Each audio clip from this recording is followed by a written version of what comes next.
Hello students. आज जो topic हम पढ़ने वाले हैं बेटा वो है characteristics of metal and non metals. Metals की कैरेक्टरिस्टिक्स पढ़नी है हमें। मेटल्स एंड नॉन मेटल्स की कैरेक्टरिस्टिक्स पढ़नी है। तो बेटा मेटल्स एंड नॉन मेटल एक दूसरे का अपोजिट है, तो हमें इनकी कैरेक्टरिस्टिक्स चाहे तो हम एक साथ पढ़ सकते हैं कंपैरेटिवली, और चाहे अलग अलग पढ़ सकते हैं। लेकिन अगर हम इन्हें कंपैरेटिवली पढ़ते हैं तो हम इजीली लर्न हो जाती हैं, तो इसलिए हम इन्हें एक दूसरे से कंपैरेटिवली कंपेयर करते हुए पढ़ेंगे। ठीक है ना भाई?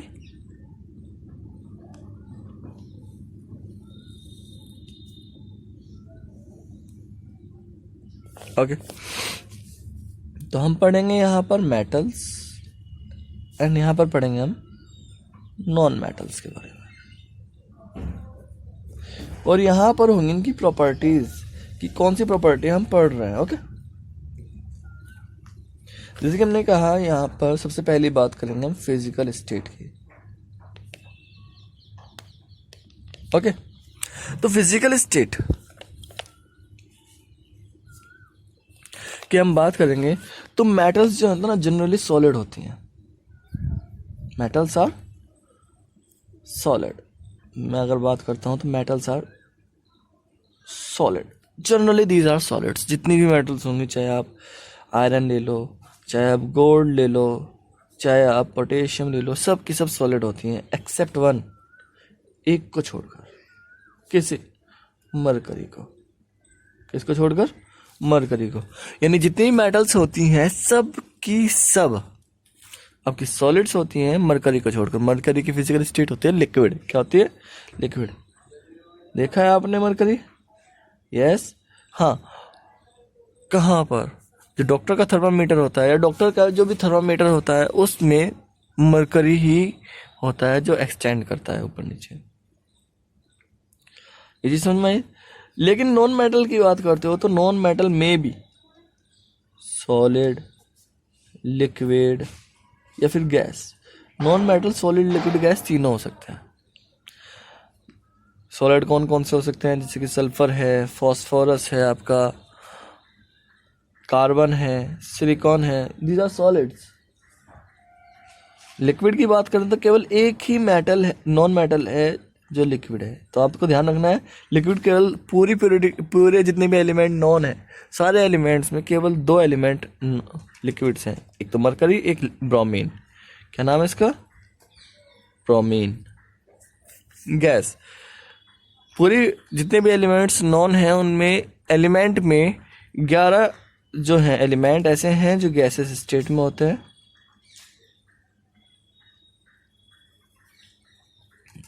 इसमें ऑक्सीजन, नाइट्रोजन और आपका क्लोरीन, नाम लिख देता हूं मैं, ऑक्सीजन, नाइट्रोजन, क्लोरीन, फ्लोरीन, आपका helium, hydrogen, these are important. ये मेन है आपके। ठीक है, तो फिजिकल स्टेट समझ में आई। मेटल्स तो है सॉलिड होते हैं नॉर्मली सारी की सारी, मरकरी को छोड़कर। नॉन मेटल तीनों फिजिकल स्टेट एग्जिस्ट करती हैं। क्लियर है? Second, lustre. लस्टर क्या होता है बेटा? The compound having shining surface. किसकी बात करते हैं? Shining surface. सरफेस तो आपको समझ में आता है। सरफेस क्या? सरफेस होता है वो एरिया जो, जिसे मैं अगर इस पेज के सरफेस की बात करता हूँ तो जो भी इसे दिखाई दे रहा है, मैं जो कांटेक्ट में है एनवायरनमेंट के, एयर के कांटेक्ट में है, उसे हम उसका सरफेस बोलते हैं। यानी ऐसे सब्सटेंस। अब लस्टर की बात हो रही है तो मेटल्स जो है ना सरफेस शाइन करता है उनका। मेटल को नॉर्मली हम लस्टर बोलते हैं। इनका सरफेस शाइन होता है, शाइन करता है, अपनी खुद की चमक होती है इनकी। लेकिन नॉन मेटल्स आर डल। यानी इनकी अपीयरेंस डल होती है। इनकी अपीयरेंस कैसी होती है? डल होती है।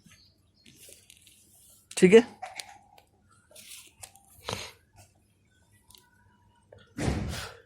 इसके बाद हम बात करते हैं मेलेबिलिटी एंड डक्टिलिटी की।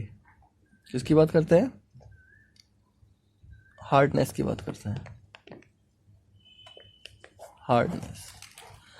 तो मेटल्स तो बेटा हमेशा हार्ड होती हैं। कैसी होती हैं? हार्ड होती हैं। Generally these are hard. अगर आप देखोगे, आप इजीली उन्हें ब्रोक नहीं कर सकते, तोड़ नहीं सकते, है ना। लेकिन नॉन मेटल्स जो होती हैं जनरली सॉफ्ट होती हैं, कुछ एक मेटल्स को छोड़कर। जैसे कि मैं डायमंड की बात करता हूँ, इसमें एक्सेप्शन है डायमंड का। Diamond is the most hard ever, यानी डायमंड जो ना सबसे हार्ड सब्सटेंस होता है। ठीक है ना। ऐसे ही इसमें एक और एक्सेप्शन है जब इसकी हम बात करते हैं आयोडीन की। आयोडीन शाइनिंग सरफेस होता है। आयोडीन का सरफेस शाइनिंग होता है। तो अगर हम कहें भाई, बहुत से लोग कहते हैं कि डायमंड भी तो शाइन करता है, तो डायमंड में जो शाइन होती है वो रिफ्लेक्शन की वजह से होती है। डायमंड में जो शाइन होती है वो रिफ्लेक्शन की वजह से होती है, उसकी खुद की शाइन नहीं होती। लेकिन हम यहाँ किसकी बात कर रहे हैं? जिसमें खुद की शाइन होती है, उसके बारे में बात कर रहे हैं। तो जनरली जितनी मेटल्स होती हैं उनकी खुद की शाइन होती है। ऐसे ही आयोडीन की खुद की शाइन होती है, लेकिन और किसी भी नॉन मेटल की खुद की शाइन नहीं होती है। ठीक है। हमने मेटल्स की बात की। मेटल्स आर हार्ड जनरली, लेकिन कुछ मेटल ऐसी भी होती हैं जो सॉफ्ट भी होती हैं। मतलब एक दो मेटल ऐसी हैं वो एक्सेप्शन में आ जाती हैं, यानी हमें एक्सेप्शन भी याद करने हैं बेटा। तो जैसे मैं बात करूँ सोडियम की एंड पोटेशियम की, ये दो मेटल ऐसी हैं जो क्या बोलते हैं, जिन्हें हम नाइफ से कट कर सकते हैं, चाकू से काट सकते हैं, सॉफ्ट होती है ये। ठीक है ना। तीसरी चीज, चौथी जो प्रॉपर्टी है वो पढ़ रहे हैं हम, मैलिएबिलिटी एंड डक्टिलिटी। पहले हमें इनके बारे में पता होना चाहिए, मैलिएबिलिटी एंड डक्टिलिटी क्या है। तो मैलिएबिलिटी क्या है बेटा? मैलिएबिलिटी द कंपाउंड जब उसे हम हैमर्ड करें तो वो टूटने के बजाय थिन शीट में कन्वर्ट हो जाए। आपने देखा है जब मेटल को हम हैमर्ड करते हैं, चोट मारते हैं, तो क्या होता है, वो धीरे धीरे धीरे फैलना शुरू कर जाती है। और जब तक चोट मारते हैं तो क्या होता है, वो एक पतली चादर में कन्वर्ट हो सकती है ना। तो उसे हम बोलते हैं, उसकी इस प्रॉपर्टी को बोलते हैं मैलिएबिलिटी। क्या बोलते हैं? मैलिएबिलिटी, है ना। डक्टिलिटी, डक्टिलिटी क्या होता है? डक्टिलिटी एक ऐसी प्रॉपर्टी है जब आप उसे थिन वायर में कन्वर्ट कर सकते हो। क्या कर सकते हो? थिन वायर में कन्वर्ट कर सकते हो। सुन रहे बात? तो मैलिएबिलिटी क्या हुई? The property of any substance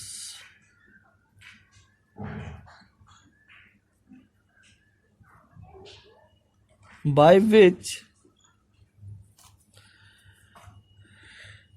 it is not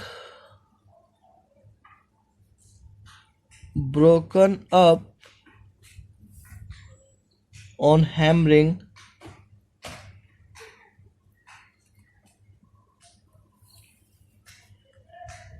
and convert into thin sheets। यानी मेलेबिलिटी क्या हुई? मेलेबिलिटी हुई किसी भी सब्सटेंस की ऐसी प्रॉपर्टी जो हैमरिंग करने पर टूटती नहीं, बल्कि क्या होता है, वो थिन शीट्स में कन्वर्ट हो जाता है। किस में कन्वर्ट होता है? थिन शीट्स में कन्वर्ट हो जाता है। ठीक है भाई। ऐसे ही डक्टिलिटी की बात करें तो डक्टिलिटी क्या हुई बेटा आपकी? The property of substance by which they can convert into thin wires, यानी जो ऐसी प्रॉपर्टी एलिमेंट्स की जिसमें वे वायर्स में कन्वर्ट हो जाते हैं। तो बेटा जो मेटल्स होती हैं आपकी, वो मेलेबल भी होती हैं एंड डक्टाइल भी होती हैं। तो सबसे ज़्यादा most malleable and most ductile की बात करता हूँ। जो most malleable and most ductile की बात करें तो गोल्ड होता है आपका एंड सिल्वर होता है, गोल्ड एंड सिल्वर। लेकिन जनरली हम किसका यूज़ करते हैं? जनरली हम एल्यूमिनियम का यूज़ करते हैं। जनरली यूज़ किसका करते हैं बेटा? हम जनरली हम या तो एल्यूमिनियम का करते हैं, कॉपर का करते हैं, या फिर हम आयरन का करते हैं बहुत सारी जगह, है ना। तो क्यों करते हैं? क्योंकि these are cheap, easily available हो जाती हैं, इसलिए करते हैं। ठीक है ना। गोल्ड सिल्वर कॉस्टली होती हैं। तो मेटल्स की बात करें, मेटल मेलेबल एंड डक्टाइल होते हैं। नॉन मेटल के बारे में बात करें तो नॉन मेटल्स जो होते हैं बेटा,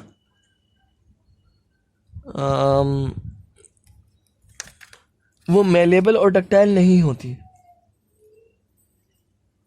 मेलेबल एंड डक्टाइल नहीं होती, बल्कि कैसी होती हैं?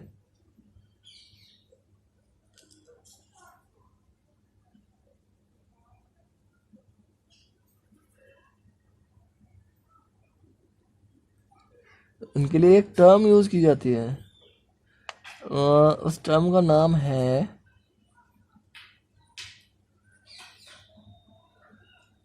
Brittle.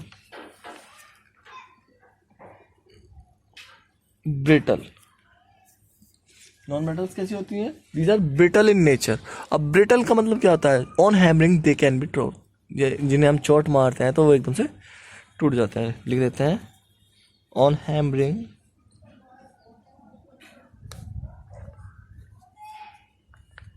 Which can broken up, यानी चोट मारने पर जो टूट जाते हैं उन्हें हम बोलते हैं ब्रिटल। तो नॉन मेटल्स जितनी होती हैं सबकी सब ब्रिटल इन नेचर होती हैं। समझ में आई बात आपको? अगर हम बात करते हैं नेक्स्ट की, तो नेक्स्ट प्रॉपर्टी है कंडक्टेंस। कंडक्टेंस के बारे में आपको पिछली क्लास में बताया था। कंडक्टेंस क्या होता है? किसी भी सब्सटेंस से कितनी इजी से इलेक्ट्रिसिटी पास होती है उसे हम उसका कंडक्टेंस बोलते हैं। क्या होता है? How to is electricity pass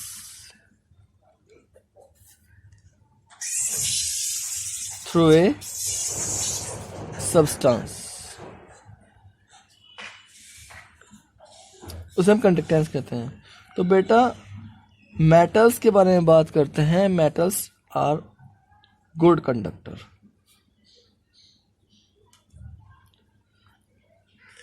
electricity के किसके? इलेक्ट्रिसिटी के गुड कंडक्टर्स होते हैं। और बेस्ट की बात करते हैं तो बेस्ट होता है कॉपर। कौन सा होता है? बेस्ट की बात करते हैं कॉपर होता है। और उसके बाद गोल्ड होता है।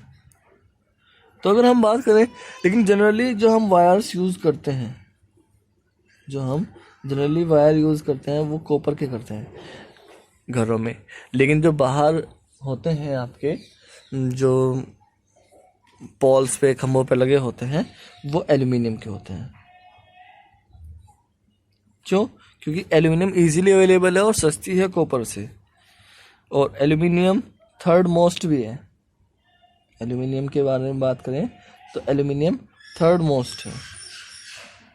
Okay, conductor.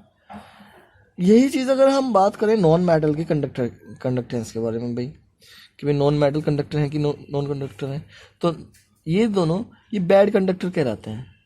These are non conductor कह लीजिए या बैड कंडक्टर कह लीजिए। नॉन कंडक्टर होते हैं जनरली हम इन्हें इंसुलेटर बोलते हैं। क्या बोलते हैं? इंसुलेटर। इंसुलेटर ऐसे सब्सटेंस को बोलते हैं जिनमें इलेक्ट्रिसिटी कंडक्ट पास नहीं हो सकती है, एक्सेप्ट वन, किसे छोड़कर, ग्रेफाइट को।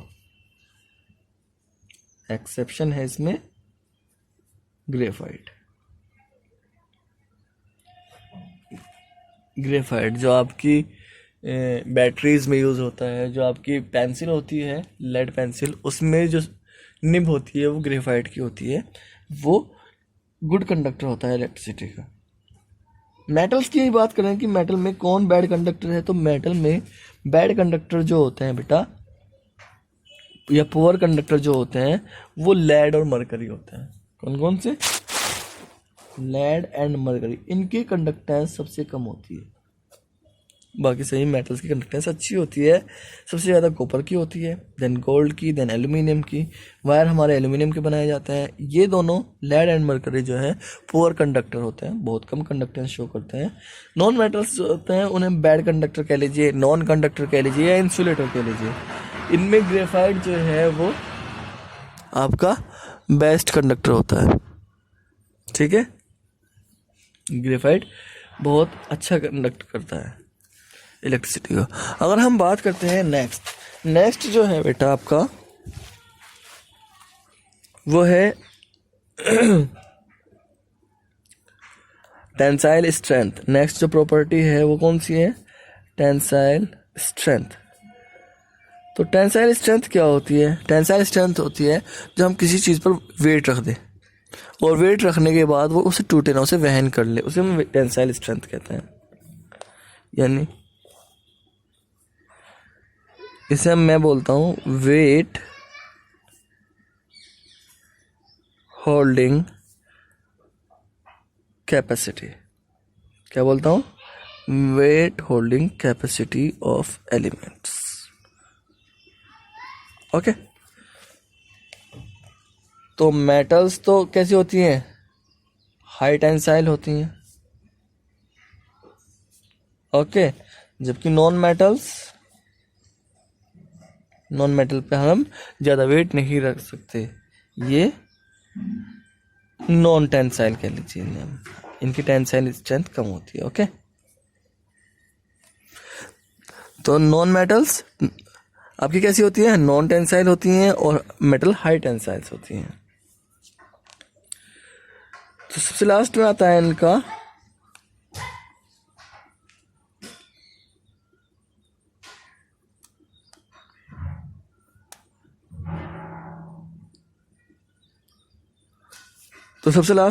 इनका मेल्टिंग एंड बॉइलिंग पॉइंट।